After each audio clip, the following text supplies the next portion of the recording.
Magandang tanghali sa inyong lahat mga kabiyahe. Yan, dumali na naman tayo ng tanghalian at pasado na mag-aala 1:30 na po ng hapon mga kabiyahe. Kaya kumain na tayo sa isang karihan ditong nadaanan natin at may nakita tayong relyenong tilapia. Kaya lang yung pagkarelyeno nila ay tinalian nila sa gitna, kaya nahirapan at tinalian nila ng ano, kaya nahirapan akong tanggalin yon. May taling parang pamo yun mga kabiyahe. Yan, kain po tayo, tanghalian po yan mga kabiyahe.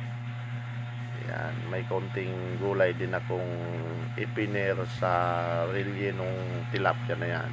Yan, medyo maliit lang po yung relyenyong tilapia na yan, pero may laman siya sa loob. May kamatis at saka may karne na din. Ayos na din po, masarap din po mga kabiyahe. Masarap din ang ating naging tanghaliang merienda. Hali kayo mga kabiyahe, kain tayo. Yan po. Okay anong naging tanghalian natin ngayon.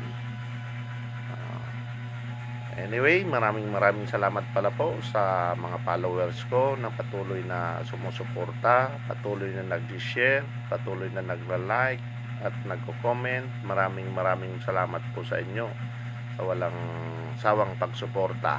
Thank you.